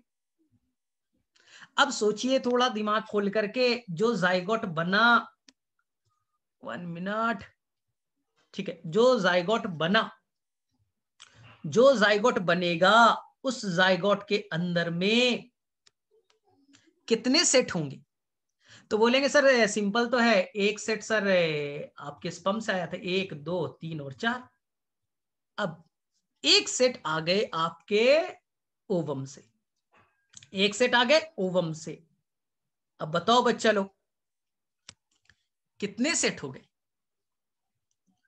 इस जाइगोट के अंदर में कितने सेट है? सर 2 सेट है, 2 सेट है। अगर 2 सेट है तो इसे मैं डिप्लॉयड नहीं कहूंगा, केवल व्हाइट वाला एक सेट है, केवल रेड वाला एक सेट है। तो आपके अंदर 2 सेट है, आप बेटा 2n हो गए। आप बेटा अपने आप को बोल दो हम 2n है, डिप्लॉयड है। और डिप्लॉयड के अंदर में क्रोमोसोम नंबर काउंट कर लो, 2n में एक सेट में कितने थे सर? 4। तो 2 सेट में कितने हो गए? 8। इसमें कौन सी बड़ी बात है? कोई कंफ्यूजन नहीं। अब बताओ बच्चा अमाउंट ऑफ डीएनए कितना सी होगा? जाइगोट में 1C होंगे, 2C होगा। बोलो जाइगोट में कितने सी होंगे? स्पर्म में 1C, ओवम में 1C। तो सर जाइगोट के अंदर में हो गया amount of DNA 2C, amount of DNA 2C। यहां तक किसी बच्चे को कोई कंफ्यूजन नहीं है, अमाउंट ऑफ डीएनए 2C हो गया। ध्यान से सुनना, स्पर्म के अंदर में, वापस से बोल रहा हूं, स्पर्म के अंदर में जितने क्रोमोसोम है, वापस से देखो, स्पर्म के अंदर बेटा जितने क्रोमोसोम है, इस पूरे क्रोमोसोम को आप 1 सेट कहते हो, इसी को हम जीनोम भी कहते हैं। It is also known as genome. जितने क्रोमोसोम आपके स्पर्म में मौजूद है वो एक जीनोम कहलाता है, एक जीनोम कहलाता है। इसी जीनोम को तो पढ़ते थे ह्यूमन जीनोम प्रोजेक्ट, इसी जीनोम को तो पढ़ते थे ह्यूमन जीनोम प्रोजेक्ट। फिर से बोलता हूं, आपके ओवम में, आपके ओवम में जितने क्रोमोसोम है, जितने क्रोमोसोम है, उन सब क्रोमोसोम को काउंट कर लो, वो बेटा एक जीनोम कहलाएंगे, एक जीनोम कहलाएंगे। तो जो तुम एक सेट कहते हो उसी का एक और नाम 1 जीनोम कह सकते हैं। तो बताइए आपके जाइगोट में कितनी जीनोम है? आपके बॉडी में कितने जीनोम है? बोलो आपके जाइगोट में एक जीनोम स्पर्म से आया, एक जीनोम ओवम से आया, यू हैव 2 जीनोम। आपके अंदर कितने जीनोम है? 2 जीनोम। तो ये क्वेश्चन तो आता है ना, आपके बॉडी में हर सेल में कितने जीनोम है? किडनी में कितना है, लीवर में कितना? तो सर 2 जीनोम है, एक मम्मी साइड से आया, एक पापा से आया। क्योंकि इसी जाइगोट से तो आप बने हो, कल बताया था ना, इसी जाइगोट से अब इम्ब्रियो बनेगा, इम्ब्रियो से लीवर, किडनी, ब्रेन, स्किन, तुम बन जाओगे। आपके बॉडी के हर सेल में, बॉडी के हर सेल में 2 जीनोम, बॉडी के हर सेट में 2 सेट। तो बोलते हो अपने आप हम तो डिप्लॉयड है, हम डिप्लॉयड है, डिप्लॉयड है, क्योंकि एक सेट मम्मी स्पर्म से आया, एक सेट ओवम से आया, तो 2 सेट आ गए, तो आप डिप्लॉयड हो गए। आ गया समझ में? अमाउंट ऑफ डीएनए क्लियर है ना? सी से रिप्रेजेंट करेंगे, तो एक सेट में 1C था तो 2 सेट में 2C हो गई। कोई गड़बड़ नहीं करना है बेटा, कोई गड़बड़ नहीं करना है। इस जाइगोट को अब करना है, इस जाइगोट को अब करना है माइटोसिस। क्या करना है? माइटोसिस। ध्यान से सीखना, जाइगोट को डिवाइड करके 2 सेल बनाना है। फिर आगे कैसे बनेगा ये तो क्लियर है, एक बार तो सीख लेना। तो ये जाएगा अब तैयारी करने इंटरफेस में, G1 S G2 में तैयारी करेगा। तो मान लो बच्चा, मान लो कि ये मैंने जो आपको बताया ये सेल अब माइटोसिस में जाने के लिए रेडी हो गया है ना। तो जीवन ज्यादा इंपॉर्टेंट नहीं है समझने के लिए, जीवन थोड़ा आसान है। मेन जो बच्चा कंफ्यूज होता है वो कंफ्यूजन होता है आपको इस फेज में। तो ध्यान से सुनिएगा, इस फेज में क्या होगा, बहुत ध्यान से बता रहा हूं, बहुत ध्यान से बता रहा हूं। इस फेज में क्या हो जाएगा, ध्यान से सुनना, गड़बड़ नहीं करना। जो बच्चा आपका व्हाइट वाला क्रोमोसोम है, व्हाइट वाला क्रोमोसोम है, व्हाइट वाला क्रोमोसोम है, वो व्हाइट वाला क्रोमोसोम बच्चा अपने अंदर में दो क्रोमैटिड बना लेगा। पहले एक क्रोमैटिड थे, अब दो क्रोमैटिड बन जाएंगे, ऐसे उसके दो हैंड बन जाएंगे। व्हाइट वाला जहां भी बच्चा उसके दो हैंड बन जाएंगे। अभी ऊपर में फिगर बना रहा हूं तो और क्लियर होगा। देखिए पहले व्हाइट वाला ऐसा था, इस फेज में क्या हुआ ये इंपॉर्टेंट है। इस फेज में ये देखिए, ये बच्चा ये ऐसा हो गया, ऐसा हो गया, एकदम क्लियर दिख रहा है।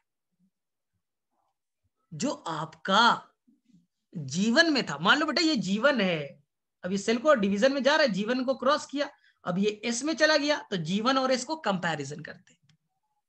जीवन के अंदर जो क्रोमोसोम है बच्चा, उसमें एक डंडी दिख रही है, एक डंडी दिख रही है ना, तो इसे कहते हैं हम लोग, इस क्रोमोसोम में एक हाथ दिख रहा है, इसको कहते हैं हम लोग ना एक क्रोमैटिड है, एक क्रोमैटिड है। और यहां बच्चा दो हैंड है, दो क्रोमैटिड, देख लीजिए दो क्रोमैटिड है।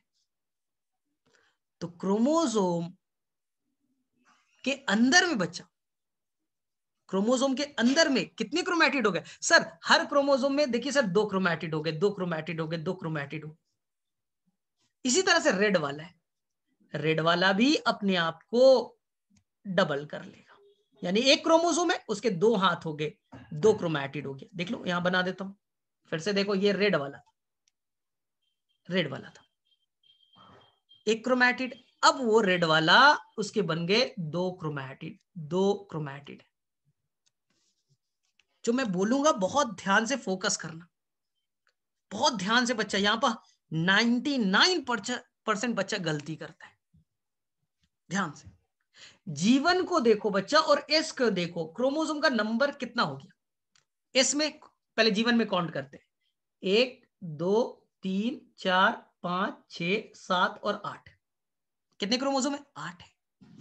सब एक एक डंडे वाले, सब बेटा एक एक डंडे वाले, एक हाथ वाले। अब इस में देखे तो बेटा इस में भी ये एक व्हाइट वाला, 1 2 3 4 5 6 7 और 8। बेटा क्रोमोसोम अभी भी 8 ही है, क्रोमोसोम बेटा अभी भी 8 है, वो भी बेटा अभी डिप्लॉयड है, 2 सेट है और क्रोमोसोम का नंबर बेटा 8 है। क्रोमोसोम के नंबर पे कोई असर नहीं पड़ा, क्रोमोसोम के नंबर पे बेटा कोई असर नहीं पड़ा। क्रोमोसोम नंबर पहले 8 थे, अभी भी बेटा 8 है। लेकिन बेटा अब डीएनए को देखते हैं। ये ग्रीन वाला जो है बच्चा, ये मान लीजिए ये डीएनए, अंदर में क्या है डीएनए, ये बेटा डीएनए। इस फेज में क्या हुआ, हर क्रोमोसोम के बेटा दो आर्म्स बन गए, यानी कि बेटा अब दो डीएनए बेटा डबल हो गया। देखिए ना व्हाइट वाले में डबल और रेड वाले में भी डबल हो गया। अब बताओ बच्चा, एक डंडी यानी एक डीएनए, अब उस क्रोमोसोम में दो डंडी हो गई, दो क्रोमैटिड हो गए सर, दो डीएनए हो गया। अब सोचिए आपका डीएनए का अमाउंट क्या हो गया, सोचिए बच्चा।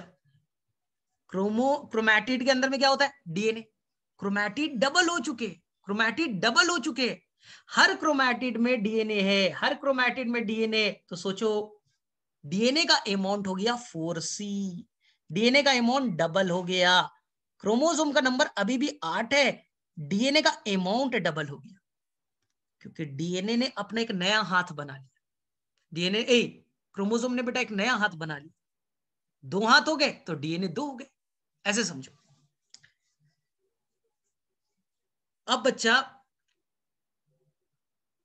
सिंपल बता, अब 8 लोगों को पकड़ के लो, अपने सार में से 8 लोगों को पकड़ के लाई, जिसके पास एक ही हाथ है, जिसके पास बेटा हैंड एक ही है, 8 लोग सबके पास एक ही हैंड है। बोलो कैसे हो? बोले हम लोग मोनाड है, एक ही हाथ है, हम लोग मोनाड है बेटा, एक ही हाथ है हम लोगों के पास। 8 लोग सबके पास एक एक हैंड है। अब सबके अंदर बेटा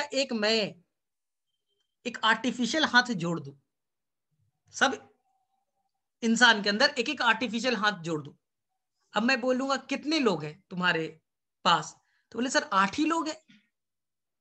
पहले भी 8 थे, अभी भी 8 है, लेकिन उस हाथ का नाम बेटा क्रोमैटिड था, उसमें डीएनए थे। उसमें क्या था? डीएनए थे। अब हर इंसान के पास 2 हाथ हो गए, तो पहले की कंपैरिजन में बेटा डीएनए 2 गुना हो गया। तो पहले बच्चा 2C था, तो अब हो गए 4C। अब हो गया डीएनए का अमाउंट बढ़ के 4C हो गए। ये बेटा बहुत इंपॉर्टेंट लाइन है, ये बहुत इंपॉर्टेंट है कि डीएनए बेटा डबल हो गए, क्योंकि क्रोमोसोम जो थे, मैंने बार बार बोला, यहां पर फिर से सीखो, ये क्रोमोसोम में एक डंडी है, यहां क्रोमोसोम में 2 डंडी है। यहां का क्रोमोसोम मोनाड है, एक ही हाथ वाला है वो इंसान, और यहां बेटा 2 हाथ वाला इंसान। इंसान तो सेम है, उसके हाथ डबल हो गए, और हाथ के अंदर में डीएनए था। डीएनए था, मान लो यहाँ एक डीएनए थे, तो अब तो 2 डीएनए नहीं हो गए क्या? तो डीएनए बच्चा अब डबल हो गया है, 2C से क्या हो गए? 4C हो गया है। ये समझ में आया? ये बेटा इस फेज में क्या सीखा तुमने कि सर क्रोमोसोम सर डबल नहीं होता। हमने क्या किया अभी तक? जो कहानी हमने बोली फिर से रिपीट करो, जो मैंने कहानी बोली वो रिपीट करो। आपको मैंने ये बोला, मैं इस पे आ रहा हूं वापस से, मैंने बोला कि आपको 4 इंसान को पकड़ के लाना है, सबके पास में बेटा एक एक डंडी, एक एक डंडी, एक एक हाथ वाले 4 बॉयज को पकड़ के लाओ, एक एक हाथ वाले 4 गर्ल्स को पकड़ के लेते आइए, 4 गर्ल्स को पकड़ के लेते आइए, ठीक? और अपने घर पे लाकर के रखिए। तो क्या हो गया देखिए ध्यान से, आपके घर में एक बॉयज 2 3 एंड 4 एक सेट हो गया, और 4 गर्ल्स वाले हो गए, ये एक सेट हो गए। तो टोटल कितने सेट हो गए? एक बॉयज वाला, एक गर्ल्स वाले, 4 बॉयज वाले 4 गर्ल्स वाले। आपके घर पे बेटा 2 सेट बन गया, एक बॉयज वाले एक गर्ल्स वाले। तो 2 सेट है तो डिप्लॉयड कहिए, 2 सेट है तो 2n कहिए। क्रोमोसोम कितने हो गए? 8। यही तो मैंने किया। अब इस सेल को माइटोसिस में जाना है, तो मैंने क्या किया? मैंने क्या किया, जैसे ही वो इस फेज में जाएगा, तो इस बॉयज के बेटा 2 हाथ हो गए, हैंड कितने हो गए? 2। तो डीएनए का अमाउंट, डीएनए बेटा इसी के अंदर तो बैठा रहता है, इसी के अंदर में कौन बैठा है? डीएनए। तो डीएनए क्या हरा वाला डबल नहीं हो गया? हर क्रोमोसोम में डीएनए डबल होते जा रहे। तो पहले अगर डीएनए आपका अमाउंट 2C था, तो अब हर क्रोमोसोम में डीएनए का नंबर डबल हो गया पहले से। तो अब कितने हो गए? 4C हो गए। पहले डीएनए बेटा एक वाला था, मोनाड था, पहले डीएनए ऐसा था मोनाड, अब डीएनए बेटा डायाड हो गए, 2 क्रोमैटिड वाला हो गया। इंसान 2 गुना नहीं हुआ है, इंसान के हाथ डबल हो गए। तुम पहले एक हाथ वाले थे तब भी इंसान थे, और तुम्हारे अंदर एक हाथ जोड़ दिया तो इंसान थोड़ी डबल हो गया, इंसान तो एक ही है, उसके 2 हैंड हो गए। तो यही बच्चा मोनाड और डायाड में बच्चा कंफ्यूज करता रहता है, और उससे पूरा कॉन्सेप्ट गायब हो जाता है। इस चैप्टर के सारे कॉन्सेप्ट वो भूल जाता है, उसको पता ही नहीं चलता पढ़ना क्या है, क्योंकि उसके बेसिक गोल है ना। अब बनाते हो तो ही नहीं पता चला सर 2C से 4C कैसे हो गया, और एनसीईआरटी में लिखा क्रोमोसोम नंबर सेम रहेगा। मैंने सिंपल बोला बच्चा, आप लोग जो यहाँ पर 8 बच्चे हो, सभी के एक एक हाथ है, एक एक हैंड है ना, सभी मोनाड वाले एक एक हैंड वाले, और हाथ के अंदर डीएनए बैठा। अब सब में एक एक हाथ जोड़ दे तो क्या 16 बच्चे हो जाएंगे? नहीं सर, हर इंसान के पास एक हाथ है, इंसान तो 8 ही है, सब में एक एक हाथ और जोड़ दीजिएगा तो इंसान 8 ही रहेगा, हैंड 2 2 हो जाएंगे, और हैंड के अंदर डीएनए था तो डीएनए डबल हो जाएगा। क्रोमैटिड्स डबल हो जाएंगे। यहां क्रोमैटिड बेटा 1 2 3 4 5 6 7 8 थे। अब सर हर क्रोमोसोम में 2 क्रोमैटिड हो गए। सर क्रोमैटिड 16 हो गया, लेकिन क्रोमोसोम तो सर 8 ही है। हर क्रोमैटिड में डीएनए।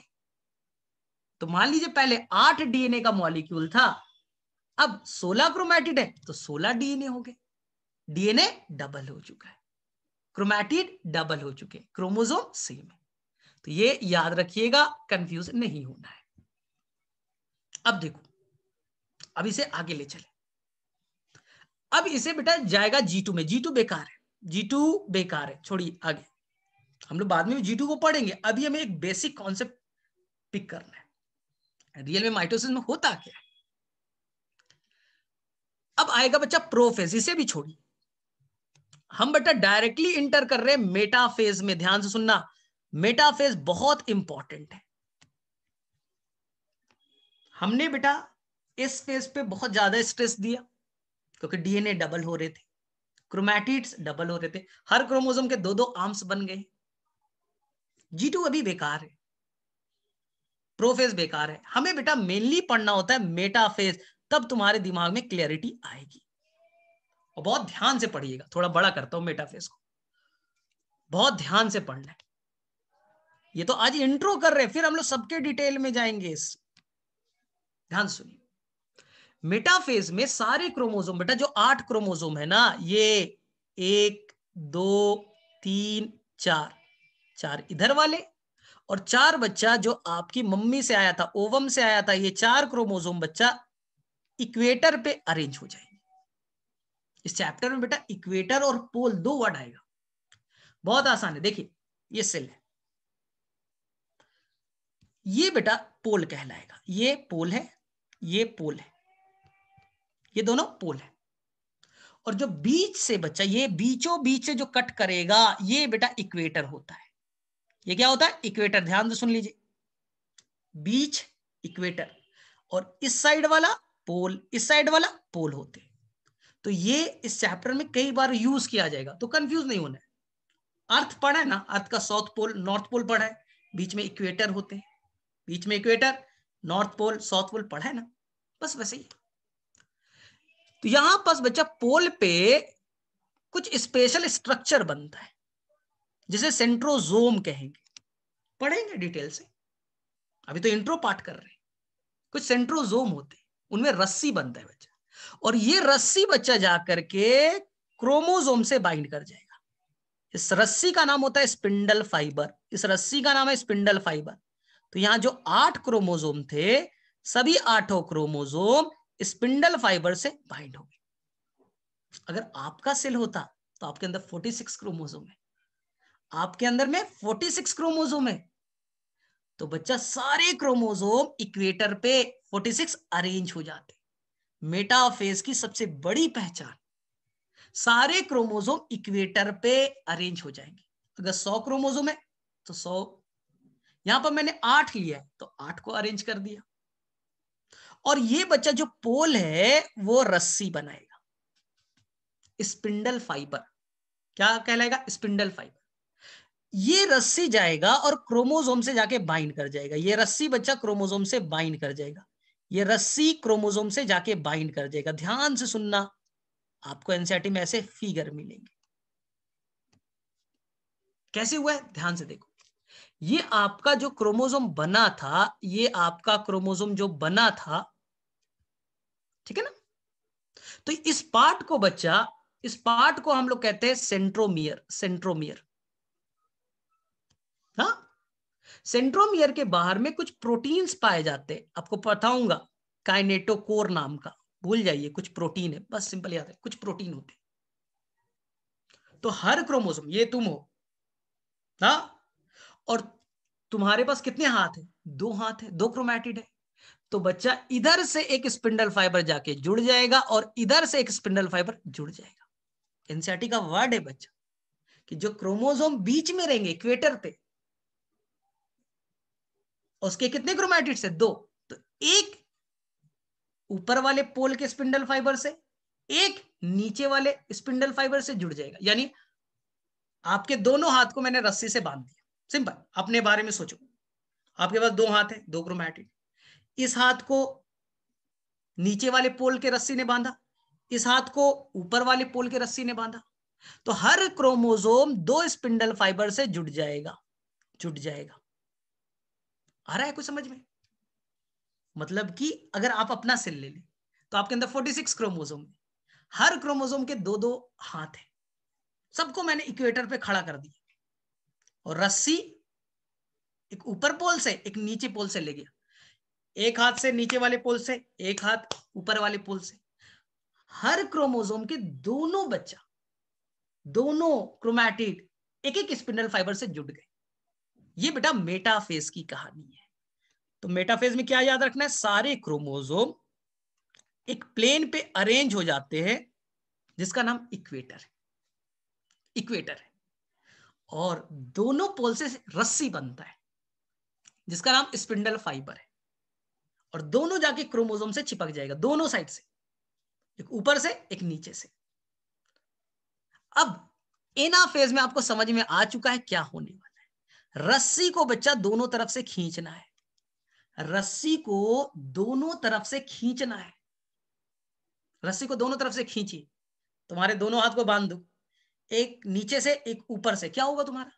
सर बीच से सर हम फट जाएंगे, एक उधर चला जाएगा एक उधर चला जाएगा, एक हैंड उस साइड एक हैंड इस साइड, यही तो हुआ है। अरे यही तो हुआ है, ये जो बच्चा आपका क्रोमोसोम थे वो बीच से टूट गए, बीच से बेटा टूट गए, और एक क्रोमैटिड ऊपर चला गया, एक क्रोमैटिड नीचे आ गया। आया कुछ समझ में?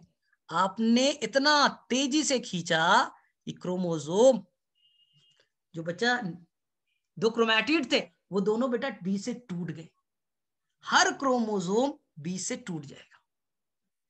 और ये व्हाइट वाला बच्चा, ये 4 1, ये भी टूट गए, ये भी टूट गया, ये भी टूट गए, ये बेटा चारों टूट गए, और रस्सी ने बेटा उनको खींच रहा है, अपने तरफ खींच रहे, अपने तरफ खींच रहे।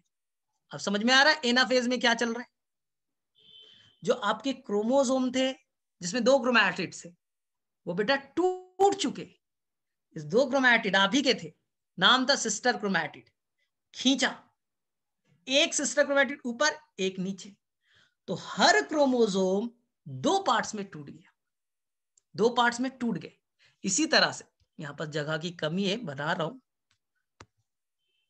1 मिनट, ठीक है। तो मैं क्लियर कर रहा हूं कि आपके दिमाग में बच्चा समझ में आ जाए कि ये होता क्या है। 99% बच्चे को तो पता ही नहीं चलता हो क्या रहा है सेल डिवीजन में, तो बस रस्सी लीजिए खींच दीजिए। अब इसी तरह से बच्चा आपके जो रेड वाले थे 4 क्रोमोसोम, ये भी बेटा टूट गए, 1 2 3 4, 1 2 3 4, टूट गए बच्चा, टूट गए। अब मुझे बताइए, ध्यान से सुनिएगा, टोटल क्रोमोसोम कितने थे काउंट कीजिए। सर 4 व्हाइट वाले और 4 रेड वाले, टोटल 8 क्रोमोसोम थे सर मेटाफेज में। मेटाफेज में कितने क्रोमोसोम थे बेटा? 8। और हर क्रोमोसोम के कितने क्रोमैटिड थे? 2 2। अब मैंने खींच करके बेटा यहां से देखो ऐसे किया, बस ऐसे ही तो किया, ध्यान से सुनना। मैंने ये बेटा एक एंजाइम लिया, एंजाइम ने इसे काट दिया, एंजाइम ने क्रोमैटिड को काट दिया बीचों बीच, तो हर क्रोमोसोम टूट गया बेटा, दो सिस्टर क्रोमैटिड में, दो सिस्टर क्रोमैटिड में, ये एक सिस्टर क्रोमैटिड, एक सिस्टर क्रोमैटिड, यही बच्चा अब नया क्रोमोसोम के नाम से जाना जाएगा। जो क्रोमैटिड है ना वही एक नया क्रोमोसोम के नाम से अब जाना जाएगा। तो सोचिए, ऊपर की तरफ 2 3 4 5 6 7 और 8, ऊपर में अब 8 क्रोमोसोम हो गए, और नीचे में बेटा 8 क्रोमोसोम हो गए। क्रोमोसोम का नंबर बेटा डबल हो चुका है, थोड़ा लॉजिकल सोचो बेटा। क्रोमोसोम अब 16 हो चुके हैं, 2n से बेटा 4n हो गया। सोच लीजिए, इस सेल में टोटल क्रोमोसोम 16 हो गए, सेट बेटा 2n हो गया, 4n हो गए, 4 सेट हो गए, क्योंकि 16 क्रोमोसोम हो चुके। फिर से सीखिए मैंने क्या बोला, मैंने क्या बोला, इस चीज पे फोकस कीजिए, गड़बड़ मत कीजिए। जो आपका देखिए यहां पास था आपका व्हाइट वाला मेटाफेज, ये बीच में जो बेटा बनाता हूं इसे सेंट्रोमियर कहते हैं। ये बच्चा सिस्टर क्रोमैटिड है, ये और ये एक दूसरे के सिस्टर क्रोमैटिड। आपके दोनों हाथ, ये और ये आप ही के है ना? बोले हाँ सर मेरे ही है। तो इस क्रोमोसोम के दो दो आर्म्स है, उसे सिस्टर क्रोमैटिड कहते हैं। अब एक क्रोमोसोम था, हमने क्या किया एनाफेज में, यहां से एंजाइम लाया और इसे काट दिया, सेंट्रोमियर को कट कर दिया। एनाफेज में पहली पहचान सेंट्रोमियर कट जाता है, स्प्लिट, टूट गया। और ये देखिए दोनों क्रोमैटिड बेटा, ये सिस्टर क्रोमैटिड इधर गए, ये सिस्टर क्रोमैटिड इधर गया। अब बताइए कितने सिस्टर क्रोमैटिड हो गए? सर पहले दो थे, अब दोनों सिस्टर क्रोमैटिड अलग हो गए। एनाफेज में सिस्टर क्रोमैटिड अलग हो जाते हैं और ये बच्चा एक नया क्रोमोसोम के नाम से जाना जाएगा। ये बेटा नया क्रोमोसोम के नाम से जाना जाएगा। तो अभी ये बेटा इस बॉक्स में कितने क्रोमोसोम थे सर? एक। अब बेटा दो क्रोमोसोम हो गए, दो हो गया। तो पहले सेल में 8 थे, अब बेटा 16 हो गए। सोचो पहले 8 थे बेटा, 16 मेरे अंदर 46 था। तो बेटा एनाफेज में हर क्रोमोसोम को दो पार्ट दो पार्ट दो पार्ट दो पार्ट 92 हो गए। अब दोनों में आधा आधा बांट देना है। अब हो गया बच्चा। अब यहां पास टीलोफेज आएगा, जगह ज्यादा बचा नहीं है, जगह ज्यादा बचा नहीं है, तो मैं सिंपल बना रहा हूं। एक मिनट, टीलोफेज आएगा। टीलोफेज में क्या करेंगे? 8 क्रोमोसोम जो आए, व्हाइट वाले 4, 1 2 3 4, रेड वाले 4, 1 2 3 4। इसी तरह से नीचे की तरफ बेटा 1 2 3 4 क्रोमोसोम, 1 2 3 4। जो क्रोमैटिड है वही अब नया क्रोमोसोम बन चुका है। तो 16 क्रोमैटिड तो पहले ही से थे, सबको अलग हो चुके हैं, 16 क्रोमोसोम बन चुका है। और ध्यान से सुनिए, यहां पे एक नया न्यूक्लियर मेम्ब्रेन बन जाएगा टीलोफेज में, यहां न्यूक्लियर मेम्ब्रेन बन जाएगा टीलोफेज में। अब बताइए दो न्यूक्लियस नहीं बन गए? सेल एक ही है, देख लो, सेल बच्चा एक ही है, इसके अंदर में दो न्यूक्लियस बन गए। यही तो टीलोफेज है, यही बेटा टीलोफेज है, सेल में दो न्यूक्लियस। अगर क्वेश्चन आया इस सेल में कितने क्रोमोसोम है, तो आपका आंसर होगा, रुको बताता हूं, टीलोफेज में कितना है सर? दोनों न्यूक्लियस मिला करके ना। हाँ, सेल में कितना है बेटा? सेल में कितना है? तो बोले सर 4 व्हाइट 4 रेड, 8 इधर है और सर 8 इधर है। सेल में बेटा 16 है, सेल में 16 क्रोमोसोम है। हाँ, न्यूक्लियस में पूछा जाए, इच न्यूक्लियस पूछा जाए, तो न्यूक्लियस में 8 है, सेल में 16 है, सेल में 16 है। हो गया टीलोफेज। तो प्रोफेज, मेटाफेज, एनाफेज, टीलोफेज हो गया। अब बस साइटोप्लाज्म का डिवीजन कर दीजिए, कुछ नहीं करना है। अरे भैया कुछ नहीं करना है, ये देखिए साइटोकाइनेसिस हो गया, ये साइटोकाइनेसिस हो गया, हो गए, दो सेल बन गए। ये बेटा दो सेल बन गया, हो गए दो सेल, ये सेल एक और ये सेल एक। अब बताइए, आपको दो सेल तो बन गए ना? इस सेल में कितने क्रोमोसोम है? 8। तो जब आपने जाइगोट को स्टार्ट किया था तो बेटा वो सेल में कितने क्रोमोसोम थे? देखिए 1 2 3 4 5 6 7 8, सभी एक एक डंडी वाले, एक एक क्रोमैटिड वाले। अब जब सेल डिवाइड हो गया तो इस के अंदर कितने क्रोमोसोम? सर 8 है। तो यही तो है बेटा इक्वेशनल डिवीजन। ये सेल डिवाइड होकर के दो सेल में टूट चुका है, ये पेरेंट सेल था, इससे दो सेल बने, इस सेल में भी 8 क्रोमोसोम, इस सेल में भी 8 क्रोमोसोम। सेल ने पहले क्या किया, अपने क्रोमोसोम को पहले डबल कर लिया, 8 से 16 बनाए, 16 में 8 और 8 का बंटवारा कर दिया। यहां पर देखिए दो सेट था, 2n थे, तो इस सेल में देखिए ये भी तो 2n दिख रहा है, एक व्हाइट वाला सेट एक रेड वाला सेट, 2n दिख रहा है। तो यही तो माइटोसिस है।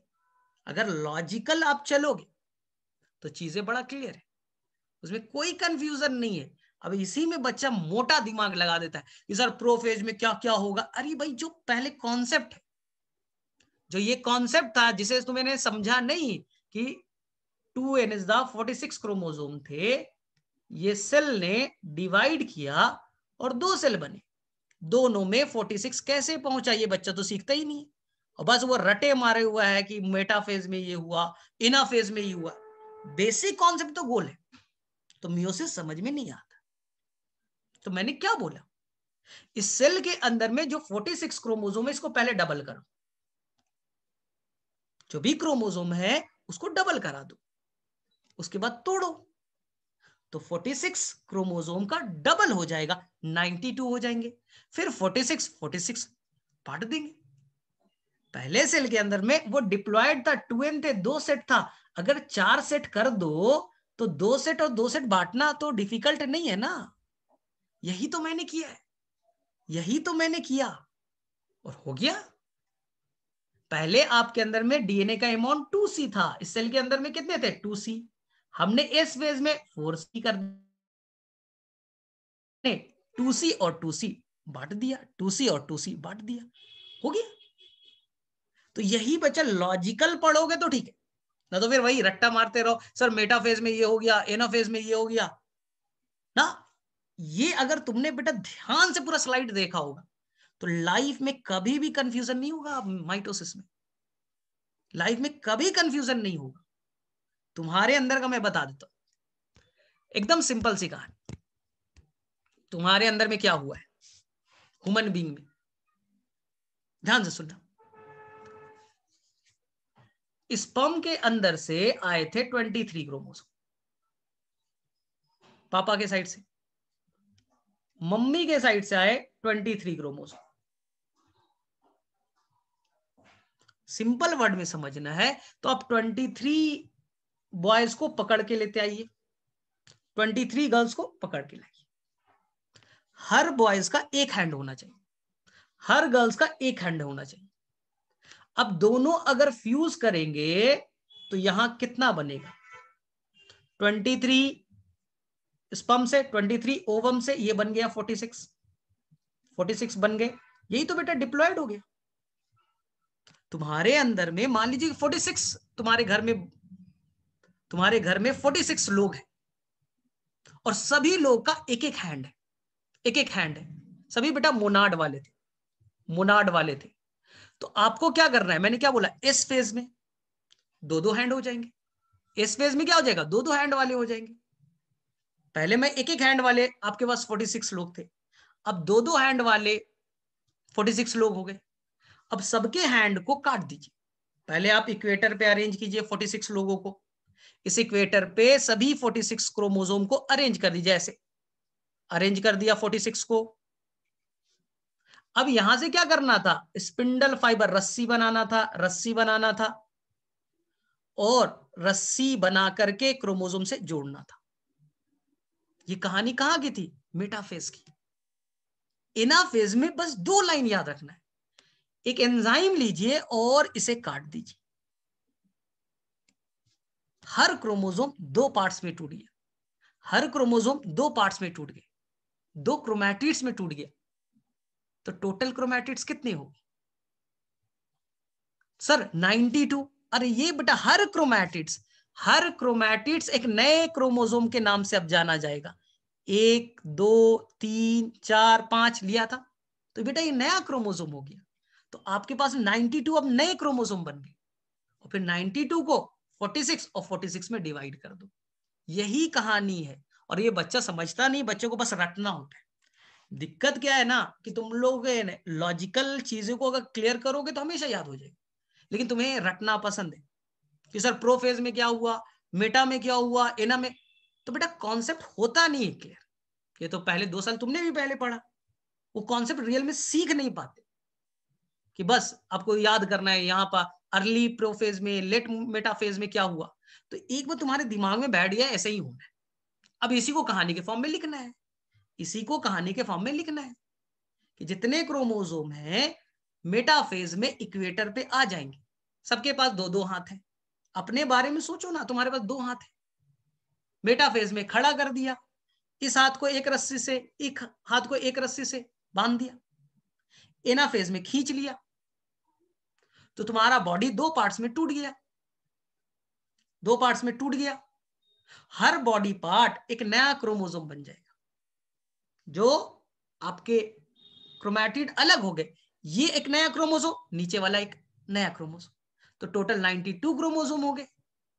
इस पोल पे 46 आ गए, इस पोल पे 46 आ गया, नया न्यूक्लियस बन गए। अब साइटोप्लाज्म को डिवाइड कर दो, दो सेल बन के तैयार है, तो बेटा हो गया तुम्हारा कहानी खत्म। लेकिन तुम्हें लॉजिकल पढ़ना शायद पसंद नहीं है। चलो बताओ, किसे किसे समझ में आया, किसे किसे बाउंस लगा? चलो फटाफट मैसेज करो पहले, समझ में आया कि यार रट्टा मारा फिर से। तो अब रटने की कहानी बेटा छोड़ो, तुम मेडिकल का एग्जाम दे रहे हो, कोई सीबीएसई का बोर्ड का नहीं दे रहे हो कि प्रो फेज रट्टा मार लिया और इना फेज रट्टा मार लिया। तो बेटा अब रट्टाफिकेशन नहीं, जब तक दिमाग में चलेगा नहीं ना, मेटा में क्या हुआ, एना में क्या हुआ, टीलो में क्या हुआ, तो चीजें समझ में नहीं आएगी।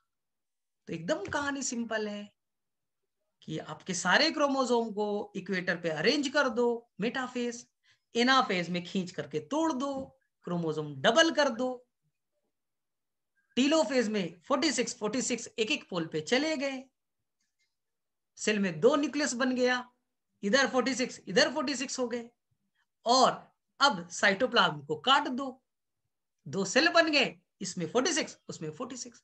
तो थोड़ा घर पे जाकर के एक बार दिमाग में बेटा जोर लगा करके अपने माइटोसिस बनाने की कोशिश करना, अपने अंदर का माइटोसिस करने की कोशिश करना। 46 क्रोमोसोम ले लेना, एक मम्मी के साइड से एक सेट, एक पापा के एक साइड से एक सेट, दो सेट, 23 सभी को अरेंज कर दो इक्वेटर पे, काट दो, 92 हो गए, 46 बंटवारा कर दो, हो गया। चलो ठीक है, तो मेरे में से थोड़ा सा जाके पढ़ना, तो अगले क्लास में जो मंडे को मैं लूंगा, इसे पूरा थ्योरी के फॉर्म में पढ़ा दूंगा ना। तो अब एक दिमाग में तुम्हारा बैठ गया, अब इसे को हमें पूरा थ्योरी के फॉर्म में बता देना। चलो ठीक है, फिर इसी को